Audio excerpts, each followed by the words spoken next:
welcome to Sharper Iron. Spend the next hour with us studying the living and active Word of God, His two-edged sword of law and gospel, recorded for you in Holy Scripture, all about Jesus Christ, crucified, risen, and ascended for you. Thanks for tuning in this morning here on KFUO, Christ for you, anytime, anywhere. I'm your host, Pastor Timothy Apple of Faith Lutheran Church in Godfrey, Illinois.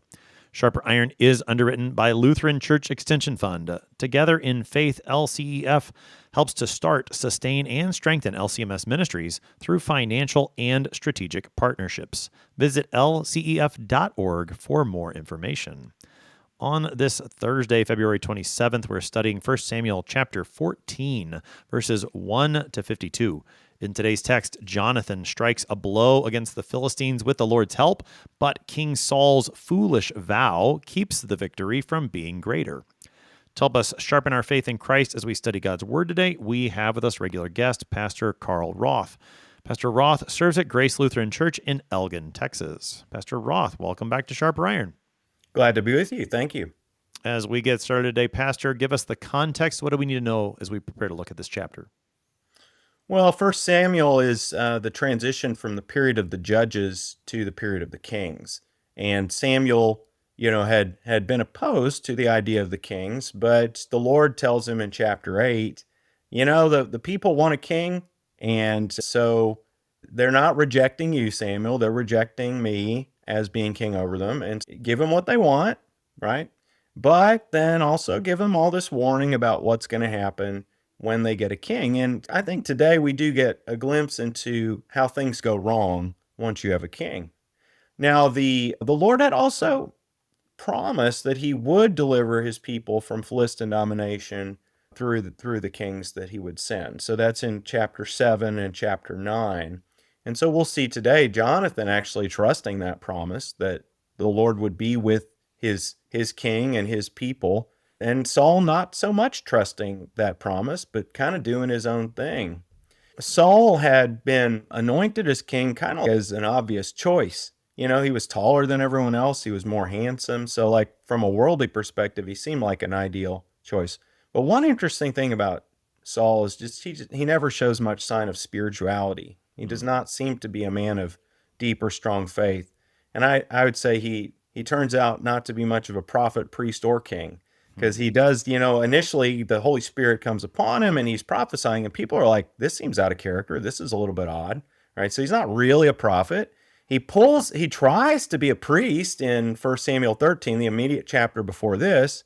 So Samuel hadn't shown up after 7 days. And so Saul's, well, I guess I better do the priest thing myself. And so he begins the sacrifices. This actually is what's going to lead to Saul losing the kingdom, his attempt to take on a priestly role. And then today we're going to see him not being such a great king. But I'd also point out that not everything about Saul is negative. He was a humble man. Samuel says that Saul was little in his own eyes. So he wasn't a boastful guy. He actually ends up hiding among the baggage when the Lord announced him to be king. And so the Lord had to reveal him. That is something worthy of imitation, not being a braggart and boastful. He was also a powerful warrior, and as today, at the end of today's text, we'll see he was a good military recruiter. It says when Saul saw any strong man or any valiant man, he attached him to himself. He knew talent when he saw it. We also can see, that in contrast with David, Saul was not a polygamist. He was a monogamist. We do find out in 2 Samuel that he had a concubine. He wasn't sexually pure and blameless, but, compared to David's family or Solomon's family, he was much simpler in his way of life. And then also, I think you do see Saul is much more serious about disciplining his family than David would be. And we see it, today in today's lesson, that he's willing even to put his son to death. And that this is not the right course of action. But we do see in Deuteronomy that the Lord did require that fathers be very severe in disciplining their sons if they went astray. So I think Saul is kind of like a mixed bag, just like all of us, right? He's fallible, but he's also capable of being used by the Lord to do good things. And that's an important thing to keep in mind throughout this text, is the Lord is always working together all for good for those who love God and are called according to his purposes. Yeah, in this text, the primary contrast with Saul is going to be his own son Jonathan, I think. Right. And as you pointed out with David not being the greatest father, as we'll learn to know him later in First and Second Samuel, it is striking just thinking through the fathers and sons that you meet in these two books.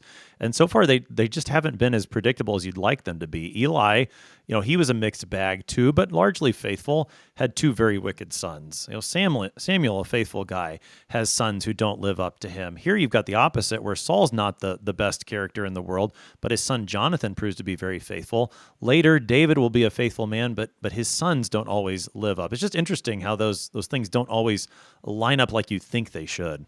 Well, as every parent, I guess, worries, we do wish that there was like this recipe for perfection in families and that we could Yeah, always count on it. But, in Ezekiel, it's emphatic that, the father is not going to be punished for the crimes of his son, and the sons are not going to be punished for the crimes of the father among God's people. Now, it's a different story amongst the wicked, right? mm, But at the same time, among God's people, each man has to stand on his own 2 feet. Each man has to believe for himself, and each man will stand before the Lord and Lord's judgment. I think we can learn a lot of great lessons about parenting from the Old Testament, yeah. and we can recognize too much severity or too much laxness. I don't know if we draw too many conclusions from today's text. I just Sure. want to avoid, kind of like Judas. He's not ever really a great example, and especially in today's text, I don't think there's a single thing we want to imitate from Saul, is there? I don't think so. It's yeah. I was listening to this along as I was driving with a couple of the boys in the back seat, and especially later when Saul says he's about to kill Jonathan, they said, "Wait a second, Dad, pause that. Let's talk about what's happening here." So no, I don't know that there's anything in this text that seems worthy of imitation from Saul, other than maybe the moment where he's going to build an altar, the first real evidence of his spiritual life. But yeah, he's That's not the. Isn't that too little, too late? It Right. seems. It I don't know. seems. I think I've already harvested the most positive thing, and that is that when he, at the very end of this chapter, when he saw any strong men or any Yeah. valiant man, he attached him to himself. So he's a knows talent when he sees it. That's true. That's true. All right, let's go ahead and get to know Jonathan a little bit better in this text and see how that contrasts with the way Saul reigns as king. So this is 1 Samuel 14, beginning at verse 1. One day, Jonathan, the son of Saul, said to the young man who carried his armor, "Come, let us go over to the Philistine garrison on the other side." But he did not tell his father. Saul was staying in the outskirts of Gibeah in the pomegranate cave at Migron. The people who were with him were about 600 men, including Ahijah, the son of Ahitub, Ichabod's brother, son of Phinehas, son of Eli, the priest of the Lord, in Shiloh, wearing an ephod. And the people did not know that Jonathan had gone. Within the passes by which Jonathan sought to go over to the Philistine garrison, there was a rocky crag on the one side and a rocky crag on the other side. The name of the one was Bozez, the name of the other Seneh. The one crag rose on the north in front of Michmash, and the other on the south in front of Geba. Jonathan said to the young man who carried his armor, "Come, let us go over to the garrison of these uncircumcised. It may be that the Lord will work for us, for nothing can hinder the Lord from saving by many or by few." And his armor bearer said to him, "Do all that is in your heart. Do as you wish. Behold, I am with you, heart and soul." Then Jonathan said, "Behold, we will cross over to the men, and we will show ourselves to them. If they say to us, 'Wait until we come to you,' then we will stand still in our place, and we will not go up to them. But if they say, 'Come up to us,' then we will go up, for the Lord has given them into our hand, and this shall be the sign to us." So both of them showed themselves to the garrison of the Philistines. And the Philistines said, "Look, Hebrews are coming out of the holes where they have hidden themselves." And the men of the garrison hailed Jonathan and his armor bearer and said, "Come up to us, and we will show you a thing." Jonathan said to his armor bearer, "Come up after me, for the Lord has given them into the hand of Israel." Then Jonathan climbed up on his hands and feet, and his armor bearer after him. And they fell before Jonathan, and his armor bearer killed them after him. And that first strike, which Jonathan and his armor bearer made, killed about 20 men within, as it were, half a furrow's length in an acre of land. And there was a panic in the camp, in the field, and among all the people. The garrison and even the raiders trembled. The earth quaked, and it became a very great panic. I'll pause there. That takes us through verse 15 of the text. Pastor Roth, we met Jonathan in the previous chapter. We know he's an important warrior in Saul's army. He's one of the one who actually has a sword. Nobody else around has a sword except Saul and Jonathan. And we learned quite a bit about him from this text. Start talking to us about Jonathan. Yeah, so that is a strange detail, isn't it? That they didn't have any weapons. I guess that really does set the stage for the Lord doing battle for them. Yeah. But, Jonathan does have a weapon, but he's not relying upon his armor or his sword. I would say that this chapter begins with a somewhat similar to the David and Uriah scene, right? You got David who's in Jerusalem when it's time for kings to go out and do battle, and so he's not really doing what he's supposed to be doing as a king. Here we've got Saul kind of hanging out and hiding, either in a pomegranate cave or under a pomegranate tree, depending on how you translate it. I couldn't find any details about the history of pomegranate caves, but I mean, I can imagine it would be a place where you'd store them because it'd be cool Sure. and dry, right? But anyway, one way or the other, he's not really doing much to battle for Israel at this point. So it's his son who's taking the initiative, his son who's placing his trust in the Lord. So we really are getting a very favorable picture of Jonathan here. Yeah, I mean, thinking back to the way the previous chapter ended, Saul's army at that point was diminished. He had a larger army, but the waiting on Samuel had sent people scattering, and then Saul's attempt to take the priestly duties himself didn't help anything. So he's only got about 600 men, and from an earthly perspective, you could see why perhaps Saul is hesitant. Jonathan, though, it seems maybe knows the rest of the Old Testament a little bit better than his dad does.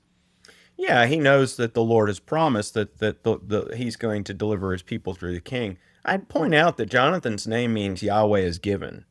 And you can't always kind of use etymologies of names to teach something. But I think in Jonathan's case, he's a true gift to Israel. He's a true gift to David.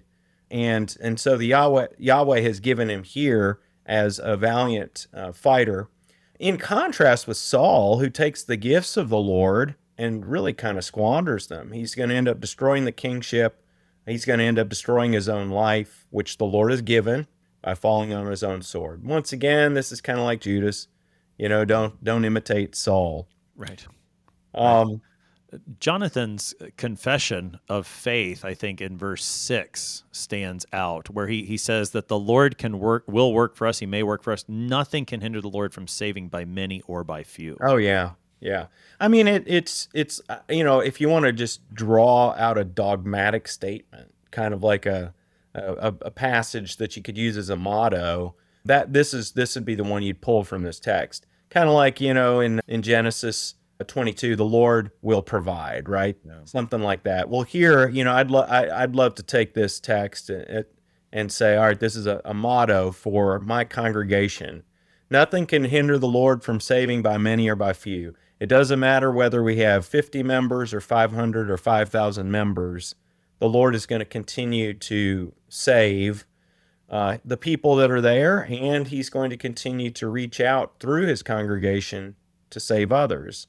This also is going to be reiterated this reiterates the event from Judges 7 when the Lord tells Gideon, look, you got too many people. And so you've got to go down and pair them out and split them out. And so it's with the 300 men that lapped up water that the Lord is going to save and sends all the rest of the guys home on furlough.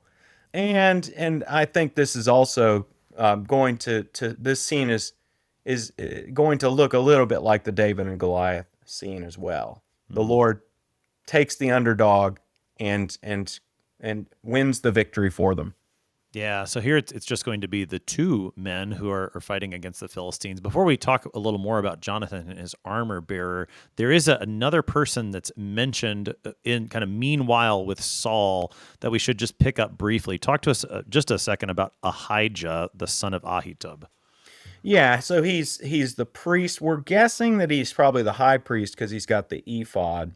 And that's going to set the stage for some Umim and Thummim action coming up a little bit later in the text. So he's mentioned there. And then also the people didn't know at that point that Jonathan had gone. And so this is kind of set the stage for the vow that Saul's going to make going awry. So that's a key detail as well. So we've got Ahijah is there. Oh, and I'll mention this now. There are some ancient Hebrew manuscripts that indicate a little bit later on in the text that the ark was with them, but there's about a dozen reasons why it's not the ark. It's the priest's ephod that is with them, and then that also is going to lead to the Umim and Thummim, which are decision-making tools given by the Lord in Exodus. And so that detail is one that we emphasize early in the chapter and then pick it up a little bit later. Do you think there's something to the reality that Ahijah is of the line of Eli, and we know that Eli's family isn't going to last? Seeing that as the religious leader or the chaplain of sorts with Saul's army, as opposed to Samuel, that's just another indicator that Saul's not doing things quite right. I like that. I think that's a very distinct possibility, not provable from the text, but Yeah. it's a very strong suggestion. I mean, there's just ominous signs all around, and so that would be one more of them. Sure. Okay. But meanwhile, Jonathan is a bright spot in this whole section. So it's him and his armor bearer who are the two who are going to go up against this garrison of the Philistines. It sounds like it's a pretty narrow pass by which they're going to go up to this garrison. And talk to us about the conversation between Jonathan and his armor bearer before they attack. Yeah. Well, the first detail is in verse 7, and the armor bearer says to Jonathan, "Do all that's in your heart. Do as you wish. Behold, I am your heart. I am with you, heart and soul." And so I just point out that this armor bearer is kind of to Jonathan here, as Jonathan will later be to David. There's this very clear friendship and trusting relationship between the two of them. Jonathan sets out a scenario in which they're going to go up and wait for a sign from the Lord. And we just presumably, if they say, wait, if the Philistines say, wait, we'll come to you, then they'll stay in their place, but they won't go up. But presumably, if the Philistines say, come on up, guys, then that will be the sign that the Lord has given them into their hand. And so he trusts that's that the Lord's going to be with them if they go up. And indeed, that's what's going to happen. Okay, so they go and reveal themselves to the Philistines, and the words that the Philistines say come back to bite them, right? The Philistines offer the challenge. You go ahead and come up. We'll show you a thing. And Jonathan takes that as the sign, and he attacks, and the victory is given to him. Yeah, it's our idiom would be something like, I'll show you a thing or two, right? And yeah, they're very boastful and proud, confident in their strength in numbers and in their weapons. And they also use this kind of pejorative, those Hebrews, they're dismissive of them. But they're going to find out very quickly that the Lord is with them. And I don't see, it seems very unlikely to me that Jonathan and the armor bearer could have taken 20 armed men without the Lord really intervening in a supernatural manner. And then the supernatural elements will just continue afterward, when clearly the Lord is the one who's going to throw them into a panic, in the same way that he threw the Egyptians into a panic at the Exodus, right? And he clogged up their wheels. In the same way that you've got a great panic that occurs at Jericho. There's an earthquake, right? This is clearly the Lord intervening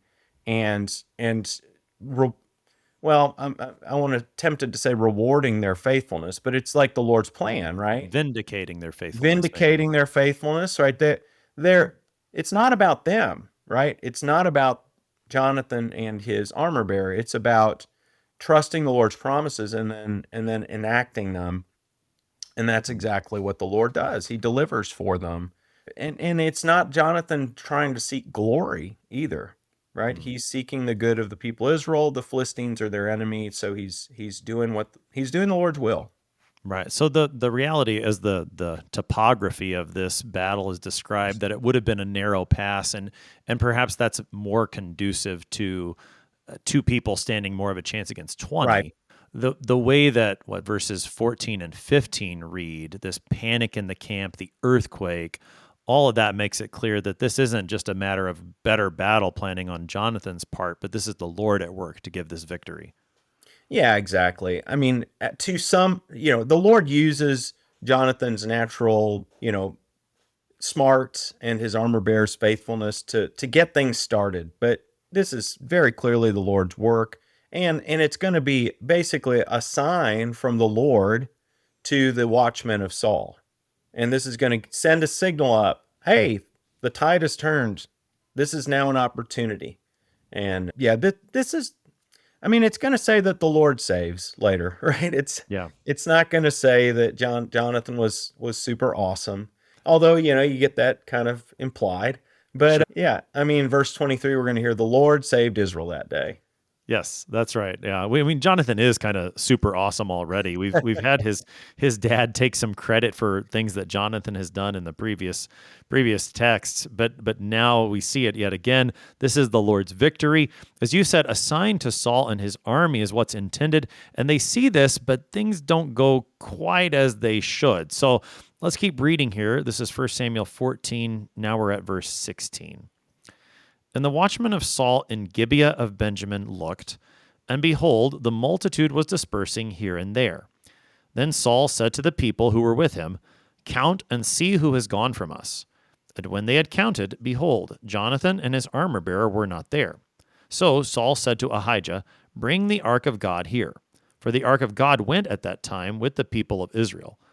Now, while Saul was talking to the priest, the tumult in the camp of the Philistines increased more and more. So Saul said to the priest, Withdraw your hand. Then Saul and all the people who were with him rallied and went into the battle. And behold, every Philistine's sword was against his fellow, and there was great confusion. Now the Hebrews who had been with the Philistines before that time, and who had gone up with them into the camp, even they also turned to be with the Israelites who were with Saul and Jonathan. Likewise, when all the men of Israel who had hidden themselves in the hill country of Ephraim heard that the Philistines were fleeing, they too followed hard after them in the battle. So the Lord saved Israel that day, and the battle passed beyond Beth Aven. And I'll pause there again at verse 23. Things are looking up at this point for the army of Israel. Saul's watchmen see, and they start to take into the account what's going on. Talk to us about the way this text continues. Yeah, I mean, I kind of already mentioned this textual problem of the ark, and I really, Dr. Steinman in his Concordia commentary provides 7 reasons why the better reading from the manuscripts here is going to be the ephod. And I mean, we could briefly summarize those, that there's, contextual evidence that the ark remained at Kiriath Jearim until David brought it to Jerusalem. We're going to have Saul shortly consulting for an oracle of God. That's not ever associated with the ark. That's associated with the ephod. Thirdly, if the priest had put his hand on or in the ark, he would have died, Sure. as we say, Nadab and Abihu. And then we also, at the beginning of this chapter, had heard that Ahijah was wearing the ephod, and this is going to end up like getting mentioned again in verse 36 and following. So I really... it's always a little bit challenging to discuss these texts when there's a textual problem, but the context here best demands ephod rather than ark. Anyway, one way or the other, it does seem that Saul, while he's conversing with the priest, realizes that, we don't need to fool around with consulting the Lord anymore. I'm ready to kind of just go on and get into the battle. So he does, kind of like turn to the Lord finally. We don't ever have Saul mention the Lord in any of this chapter. He doesn't like say, all right, I'm going to pray now, or, the Lord's with us. We just see his lack of spirituality all around. But we see then that the Lord is confusing them in verse 20. The Philistines are actually fighting against each other. Again, this is very reminiscent of Jericho. And we also then see that there were some Hebrew mercenaries who were fighting with the Philistines. Later on in chapter 28, we'll see David actually serves as a mercenary. And the reason they don't let him fight against Saul is because they're worried that he's going to flip sides in the middle. Right. Which in reality, David isn't on the side of the Philistines. He's more pretending to be the mercenary. He goes and tells them one thing and actually is killing all the enemies so that nobody's around. So yeah, but the Hebrew mercenary, you see the background of it here in First Samuel 14. Right. And so there were some, and they flip around and they're fighting, and they're also we're gonna see that there's some Hebrews that were hiding out that now, come out of the woodwork and are actually join the battle now that the tide has turned. That's right. Yeah. So the fear that you saw in the Israelite army in chapter 13 because of Samuel's delay and the way that Saul's actions didn't change any of that, things start to be turning now as we've seen Jonathan's faithfulness, and the Lord vindicates that faithfulness by beginning this victory for his own people over the Philistines. And things are looking great until verse 23. And then as you keep going, Saul does something very foolish. And we're going to talk more about that on the other side of the break. You're listening to Sharper Iron on KFUO. We're talking to Pastor Carl Roth this morning. We'll be right back. Please stick around.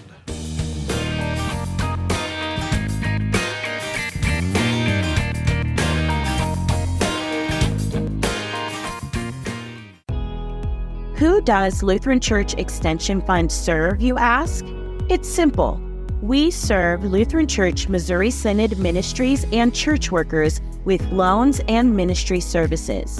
And it's faithful Lutherans like you, church members and church workers alike, investing with LCEF that makes it possible for LCEF to serve these ministries.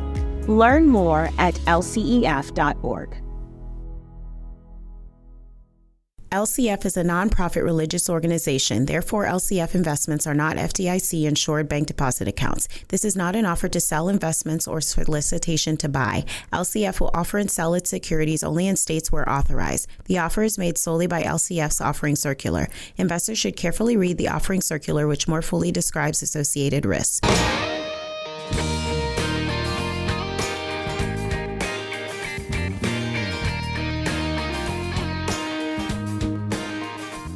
Welcome back to Sharper Iron. It is Thursday, February 27th. We're studying 1 Samuel chapter 14, verses 1 to 52 with Pastor Carl Roth. He serves at Grace Lutheran Church in Elgin, Texas. Pastor Roth, prior to the break, we read and discussed through verse 23. We pick up the text now again with verse 24. And the men of Israel had been hard pressed that day, so Saul had laid an oath on the people, saying, Cursed be the man who eats food until it is evening, and I am avenged on my enemies. So none of the people had tasted food. Now when all the people came to the forest, behold, there was honey on the ground. And when the people entered the forest, behold, the honey was dropping. But no one put his hand to his mouth, for the people feared the oath. But Jonathan had not heard his father charge the people with the oath. So he put out the tip of the staff that was in his hand, and dipped it on the honeycomb, and put his hand to his mouth, and his eyes became bright. Then one of the people said, Your father strictly charged the people with an oath, saying, Cursed be the man who eats food this day. And the people were faint. Then Jonathan said, My father has troubled the land. See how my eyes have become bright, because I tasted a little of this honey. How much better if the people had eaten freely today of the spoil of their enemies that they found. For now the defeat among the Philistines has not been great. I'll pause there. It takes us through verse 30. All right, so we have a vow by Saul, the response of the army, but then the response of Jonathan. Talk to us first about the vow that Saul makes. Oh, this is just terrible. There's an adage that an army travels on its stomach, and the idea that you could deprive your troops of food, I guess basically trying to slow them down, as if eating would slow them down or something like that. This is just defies all common sense. And then second, so first of all, it's a bad idea to make this curse for that reason. And then also we see the self-centeredness of Saul here, until I'm avenged on my enemies. This is not about the Lord fighting. This is not about bringing glory to the Lord or preserving the Lord's people from their enemies. This is about Saul being a great warrior and getting revenge, moreover. Vengeance is mine, saith the Lord. Thus I will repay. Saul here just wants complete vengeance for himself. His people, though, respect him. His soldiers are willing to listen, and they accept the curse. Now, it is very interesting. There's very, very few curses placed by men upon other men in the Old Testament. Normally you see the blessing and the curse from the Lord, but here it's a very unusual construction. There's no sanctioning for this. I mean, he shouldn't be doing it. Yeah. So unnecessarily strong language from Saul, and yet at the same time, great respect for that language from his men. You perhaps see the discipline of Saul in that regard. Meanwhile, Jonathan doesn't know anything about this, and so he goes ahead and has some of this honey. Yeah, this almost is structured like a tragedy, right?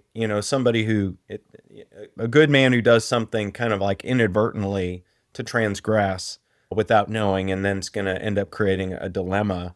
Yeah, he hadn't heard the charge, but what we see is that if Saul had not made this foolish vow, the men likewise could have been strengthened, and as it says, he's brightened. That the text says he's brightened, and in some ways, this is kind of like his eyes are brightened, so that not only is he strengthened, but also so that he can see clearly. My dad's a moron. You know, he's not leading his people the way he should. He's thinking, just about himself. And well, anyway, he does go ahead and eat. And then one of the men points out, hey, you just placed yourself under the curse that your father had made. Yeah. And Jonathan observes then, well, my father's actually troubling all of Israel. Yeah. He doesn't quite call him a moron. He's maybe a little bit more respectful than that, but he's honest about the situation, and perhaps is given to speak a little prophetically more than he maybe perhaps realizes. All right, we were talking about this during the break, Pastor Roth. So here we've got a vow by Saul. We've got it's been broken by Jonathan, and he said this means things aren't going to go so well for us now. We're kind of set up for seeing things are going to go badly in the camp of Israel, and what's the cause of it? Saul's not going to be able to discern this properly is part of what we're seeing as this text goes on, right? Is that kind of the idea here? That's exactly right. I mean, I think we're going to have basically three possibilities for why things are not going well. And this is one of them. And then in this next section, we're going to read the second. And then I think you can go back to chapter 13. And, I think it's distinctly possible that everything started to unravel there. Yeah. Okay, so let's keep reading how things don't go well in the camp of Israel. Now at verse 31. They struck down the Philistines that day from Michmash to Aijalon, and the people were very faint. The people pounced on the spoil and took sheep and oxen and calves and slaughtered them on the ground, and the people ate them with the blood. Then they told Saul, "Behold, the people are sinning against the Lord by eating with the blood." And he said, "You have dealt treacherously. Roll a great stone to me here." And Saul said, "Disperse yourselves among the people, and say to them, Let every man bring his ox or his sheep, and slaughter them here and eat. And do not sin against the Lord by eating with the blood." So every one of the people brought his ox with him that night, and they slaughtered them there. And Saul built an altar to the Lord. It was the first altar that he had built to the Lord. I will pause there again at verse 35. Oh, that was the first one. You finally got around to it, Saul. Yeah, as opposed to, I suppose you've got plenty of kings later who built far too many altars and those to false gods, but Saul he's not building altars at all. Here's the first one. And this first one is built for practical purposes, right? So what they need to do is they need to get the animals up off the ground so they have some gravity to work to drain the blood out. Right. And so he's not really interested in worshiping the Lord here. That's, I guess, probably just a pretext. He's, oh man, my men are all, doing something that clearly is going to invoke the Lord's provoke the Lord's wrath. So I got to figure out a way to deal with this. Yeah. So looking at the way the text goes, it seems that the part of the reason they're eating the blood maybe isn't all just a complete disregard for the Lord's word, but they're so famished and weak from not having eaten anything that they just start grabbing everything. I've done some intermittent fasting, and a lot of times it's not particularly hard to, control myself right after I've broken my fast. But there have been a few times where it's just I'm ravenously hungry and I'm just eating whatever's in front of me after I've broken my fast. And I think that's what's happening here. So we have an entirely preventable situation. I think that Saul, through his rash vow or his curse, had set the stage for his people to be tempted to break the Lord's word. It's not that he forced them to, but, we can learn a lot from this. We don't put ourselves into situations where we're more likely to be tempted. And a good leader is not going to put burdens upon his people or his family that is going to leave them vulnerable to possible temptations, whether to food or drink or sexuality or whatever. Seems to me that we see it's one domino getting knocked over and the consequences just rolling downhill from there. Remind us briefly about the prohibition of eating blood. It's a big one if you know it, but sometimes if we don't know the background, this may seem a little strange. Yeah, I mean, this is foundational. We already see it in Genesis 9, but it's really stipulated in Leviticus 17. The life of the flesh is in the blood, and I have given it to you on the altar to make atonement for your souls, for it is the blood that makes atonement for the life. Therefore I have said to the people of Israel, no person among you shall eat blood, neither shall any stranger who sojourns among you eat blood. That's reiterated in Deuteronomy 19 and then in Leviticus 19 and then Deuteronomy 12. You shall not eat the blood, you shall pour it out on the earth like water. So the blood is reserved for sacrificial atonement and forgiveness of sins. And then I think even more profoundly, though, the blood is reserved for the New Testament. And ultimately what's going to happen is the life is in the blood. Jesus sheds his blood for the forgiveness of our sins. And then under the wine, he is going to give that to his people as a means of forgiveness. And so I think there's something profound about the Old Testament setting aside of the blood for both redemption, atonement, and then ultimately pointing forward to the New Testament. But it's just, this is the only place in the Old Testament we see people actually breaking this prohibition. I mean, this really just sticks out like a sore thumb. I guess that makes it even more dramatic and interesting when the Urim and Thummim in the next section indicate this isn't the sin for which the Lord is withholding his help. Yeah. Well, and it's interesting that this sin doesn't really cross Saul's mind as the reason behind why the Lord is withholding his help. He goes elsewhere and the Lord directs elsewhere. So let's keep reading here. We've got all these things that are suddenly going wrong in the camp of Israel. How does the Lord direct things now? So this is now verse 36 of the text. Then Saul said, "Let us go down after the Philistines by night and plunder them until the morning light. Let us not leave a man of them." And they said, "Do whatever seems good to you." But the priest said, "Let us draw near to God here." And Saul inquired of God, "Shall I go down after the Philistines? Will you give them into the hand of Israel?" But he did not answer him that day. And Saul said, "Come here, all you leaders of the people, and know and see how this sin has arisen today. For as the Lord lives who saves Israel, though it be in Jonathan my son, he shall surely die." But there was not a man among all the people who answered him. Then he said to all Israel, "You shall be on one side, and I and Jonathan my son will be on the other side." And the people said to Saul, "Do what seems good to you." Therefore Saul said, "O Lord God of Israel, why have you not answered your servant this day? If this guilt is in me or in Jonathan my son, O Lord God of Israel, give Urim. But if this guilt is in your people Israel, give Thummim." And Jonathan and Saul were taken, but the people escaped. Then Saul said, "Cast the lot between me and my son Jonathan." And Jonathan was taken. Then Saul said to Jonathan, "Tell me what you have done." And Jonathan told him, "I tasted a little honey with the tip of the staff that was in my hand. Here I am, I will die." And Saul said, "God do so to me and more also. You shall surely die, Jonathan." Then the people said to Saul, "Shall Jonathan die, who has worked this great salvation in Israel? Far from it.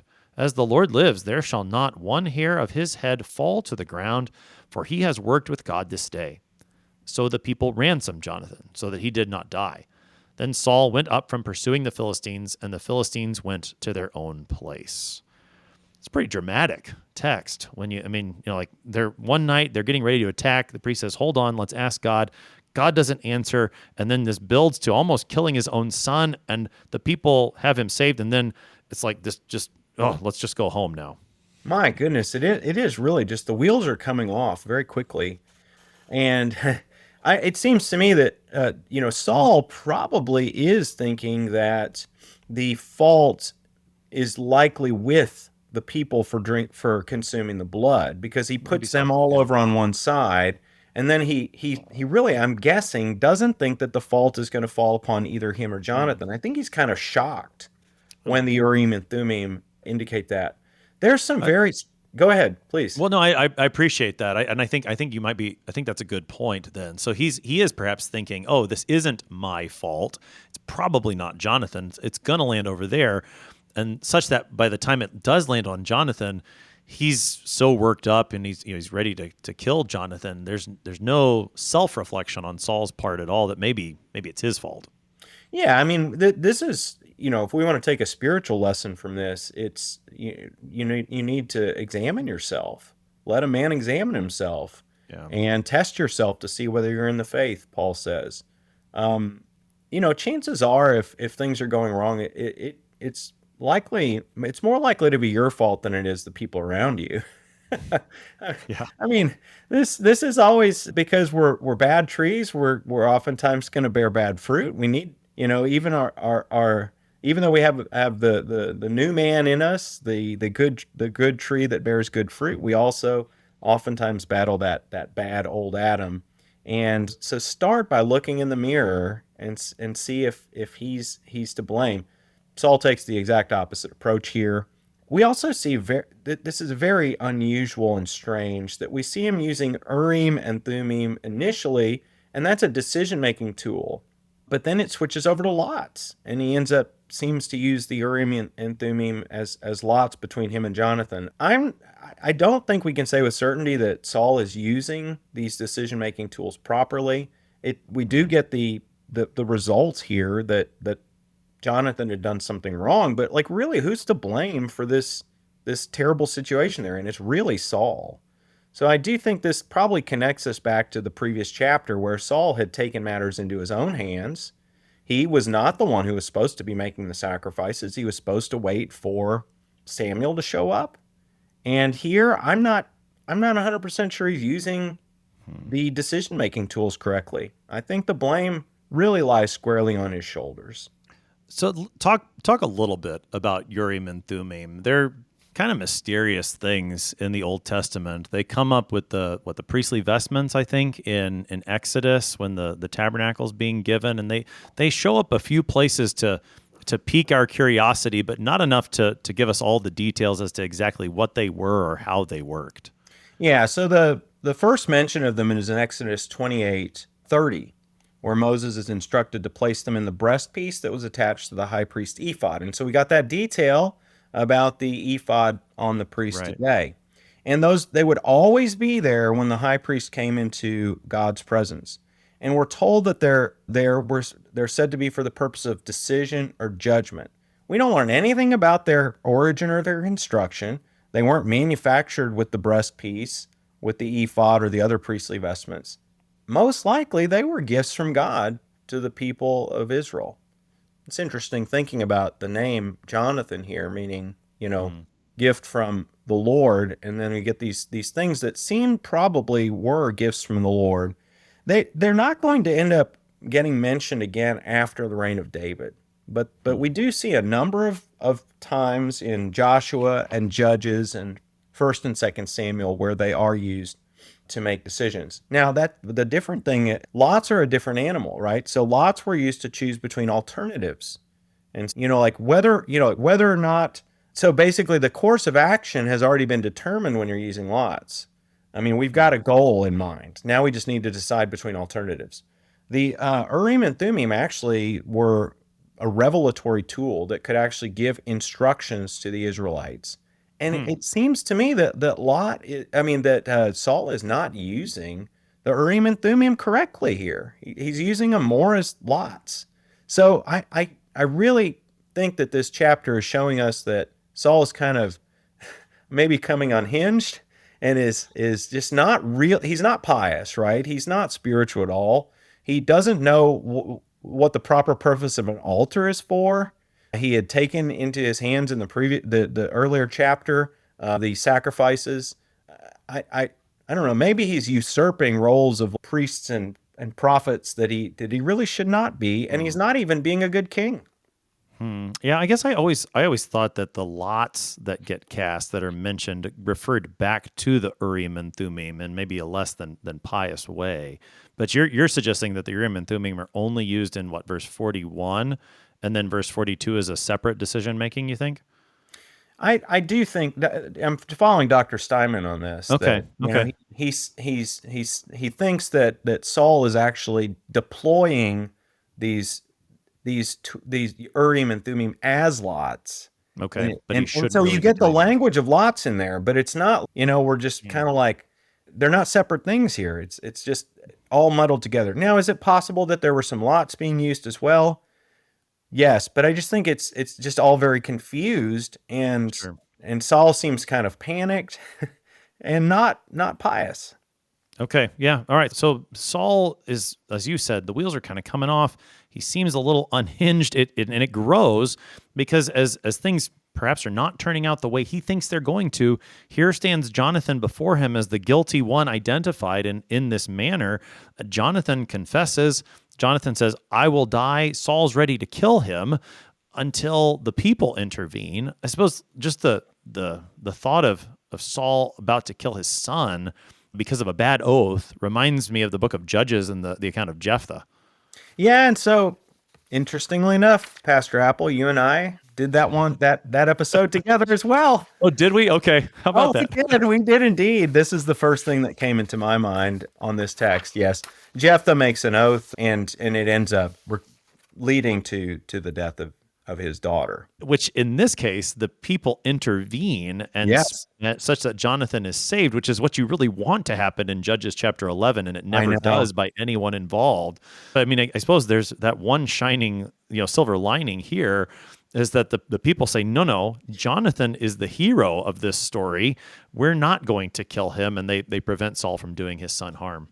Well, what's remarkable about that is, when the Lord had given the warnings about the king, back in 1 Samuel 8, the people were adamant, we want this guy. Now, actually, they're kind of thinking maybe democracy is a little bit better. Of course, what would be ideal here would be like just simply trusting in the Lord, but That's right. But no, and we're actually told that they ransomed or redeemed Jonathan so that he did not die. This is that language of sticking your neck out for someone else and making a payment, and basically saying, look, Lord Saul, take it out on us, not on Jonathan. And so here the people are actually serving as a sort of type or foreshadowing of the work of Jesus, who's going to be our ransom or redeemer from sin, death, and hell. From all of our bad decisions, from all of our rebellion against the Lord. He is now truly our king, the suffering servant, who's ransomed us. So just the way the text has progressed, up through verse 23, the Lord was delivering a fantastic victory over the Philistines. He has the Philistines killing themselves and running scared. But because of this bad vow from Saul, everything now has just come to a screeching halt. And rather than this being a huge victory for the Lord over his enemies, Saul's rash vow and his continued disobedience have led to this is where it ends. Everybody just kind of goes home at the end of verse 46. Yeah, it's almost like a detente occurs. And so this is, again, illustrating the Lord is, of course, Jonathan appeals to the Lord's promise that he's going to be with his king and his people as they fight against their enemies. And in fact, he is, right?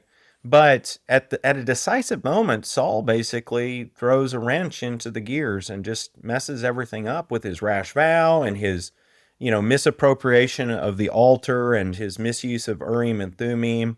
And I guess this would just be a classic example of somebody getting in the way of the Lord's purposes. It's not so much that the Lord's unwilling to bring about a full victory.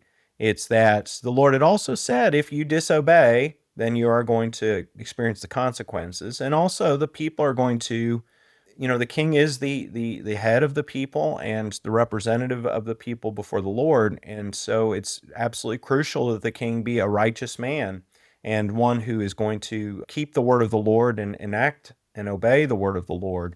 And Saul, this just continues the theme that we saw begun in chapter 13, and things are just going to go downhill from here. Now, as you pointed out toward the beginning of our conversation, there is at least one bright spot about Saul in this text, and it occurs here at the end when we get a bit of a summary of other things that he did during his reign as king. So this is the rest of 1 Samuel chapter 14. We're starting again at verse 47. When Saul had taken the kingship over Israel, he fought against all his enemies on every side, against Moab, against the Ammonites, against Edom, against the kings of Zobah, and against the Philistines. Wherever he turned, he routed them. And he did valiantly, and struck the Amalekites, and delivered Israel out of the hands of those who plundered them. Now the sons of Saul were Jonathan, Ishvi, and Malchi-Shua. And the names of his 2 daughters were these. The name of the firstborn was Merab, and the name of the younger Michal. And the name of Saul's wife was Ahinoam, the daughter of Ahimaaz. And the name of the commander of his army was Abner, the son of Ner, Saul's uncle. Kish was the father of Saul, and Ner, the father of Abner, was the son of Abiel. There was hard fighting against the Philistines all the days of Saul. And when Saul saw any strong man or any valiant man, he attached him to himself. And that takes us to the end of chapter 14. So a number of things there, Pastor Roth, set the stage for what is to come, especially when it comes to David. You pointed out that last verse. Saul's a good recruiter. He picks the right men for his army, and that does lead to plenty of military victories, as the text notes. We've got about 2 minutes here, Pastor Roth, to give us anything from this text and help us to wrap things up on 1 Samuel 14.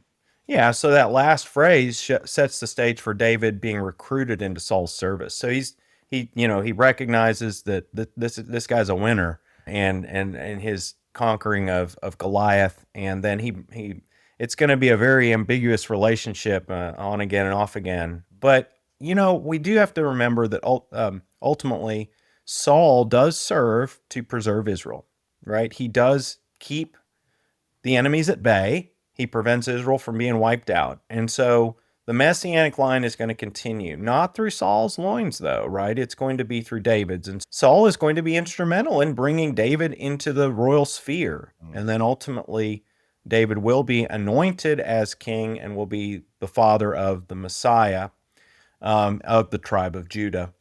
And so the Lord, as he again and again does in the scriptures, and as he again and again does in our lives, works through the sin and evil and brokenness around us to bring about his good purposes. So this text is discouraging in many ways, gives us negative examples to avoid, but above all, it shows God's providence and his grace. And in Jonathan, we see an example of somebody who we should imitate as one who trusts the Lord's promises and is blessed through the keeping of God's word. Pastor Carl Roth serves at Grace Lutheran Church in Elgin, Texas. He's been helping us today to study 1 Samuel chapter 14, verses 1 to 52. Pastor Roth, thanks for being our guest today. Thank you for having me, Pastor Apple. I am your host here on Sharper Iron, Pastor Timothy Apple of Faith Lutheran Church in Godfrey, Illinois. If you have any questions about 1 Samuel 14, send an email to kfuo@kfuo.org. It's always a joy to hear from you. Join us again tomorrow as we read 1 Samuel chapter 15 to see how Saul does not fully obey the commandment of the Lord, and the Lord sends Samuel to let Saul know that he has been rejected as king. Thanks for spending the morning with us today. Talk with you again tomorrow.